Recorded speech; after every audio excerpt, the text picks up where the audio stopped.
কারাবন্দীদের অমানবিক জীবন অবসানের লক্ষ্যে কারাবিধি সংস্কার করা হবে বলে জানিয়েছেন আইন উপদেষ্টা ডক্টর আসিফ নজরুল। রাজধানীতে এক অনুষ্ঠানে তিনি বলেন, শেখ হাসিনা সরকারের বিরুদ্ধে গণ অভ্যুত্থান চলাকালে কারাবন্দী বিপ্লবীদের তালিকা তৈরি করে জুলাই জাদুঘরে সংরক্ষণ করা হবে। ইমদাদুল্লাহ বাবুর রিপোর্ট। আওয়ামী সরকারের বিরুদ্ধে সাধারণ শিক্ষার্থীদের আন্দোলন চলাকালে তাদের দমাতে 15 জুলাই রাত থেকে পুলিশ শুরু করে ব্যাপক ধরপাকড়। সাধারণ শিক্ষার্থী এবং তাদের সমর্থন দেয়া জনতা, শিক্ষাবিদ, রাজনীতিবিদ সহ নানা শ্রেণী পেশার মানুষকে গ্রেফতার করে বন্দী রাখা হয়। থানা, গোয়েন্দা সংস্থার দপ্তর এবং কারাগারে এসব বন্দীদের উপর চালানো হয় নির্মম নির্যাতন।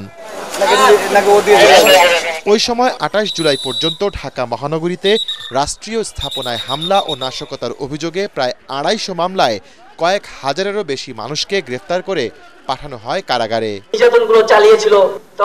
রাজধানীর বাংলা একাডেমিতে গণঅভ্যুত্থানের বর্ষপূর্তির অনুষ্ঠানে কারা বরণকারী নির্যাতিতরা তুলে ধরেন সে সময়ের দুঃসহ স্মৃতি, দাবি করেন কারাগার সংস্কারের। যারা আমাদের সাথে জেলে গিয়েছে, অনেকের মাথা হাত ফাটা ছিল, ভাঙ্গা ছিল, 7 দিন 8 দিন হয়ে গেছে, কোন ধরনের ট্রিটমেন্ট এই তখনকার স্বৈরাচার সরকার এই কারাবন্দীদের সাথে করে নাই। আমাদের সাথে কি ব্যবহার করা হয়, চোখটা বেঁধে নিয়ে যায় রিমান্ডে, 20 দিন জেলে থাকলাম, তার 13 দিন রিমান্ডে। কখন কার সাথে দুর্ব্যবহার করে, কার পা ভেঙে দেবে, সবসময় একটা টেনশনের মধ্যে থাকতাম। আপনারা কারা বিধিগুলো পরিবর্তন করার উদ্যোগ নেন।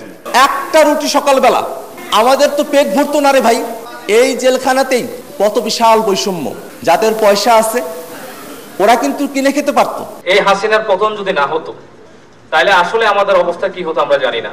এতে সরকারের 2 উপদেষ্টা কারাগারকে সংস্কারের গুরুত্ব তুলে ধরেন। তারা বলেন, ক্ষমতা থেকে যাওয়ার আগেই সংস্কার করা হবে কারাবিধি। আমরাও মাঝে মাঝে বলি যে জেলখানাটা আমাদের স্বার্থেও তো সংস্কার হওয়া দরকার। পুরোটা আর আমি ভেঙে বললাম না, আসলে যারা জেলে ছিলেন তাদের তালিকা যেমন হওয়া দরকার, তাদের কষ্টগুলোর বর্ণনাও তেমন থাকা দরকার। পুলিশ সংস্কার এবং কারা সংস্কার, এই কাজগুলো নিয়ে, এই কথাগুলো নিয়ে আমাদের মধ্যে আলাপ আলোচনা হচ্ছে। আমরা যদি করি আপনারা খুশি হবেন? শিওর?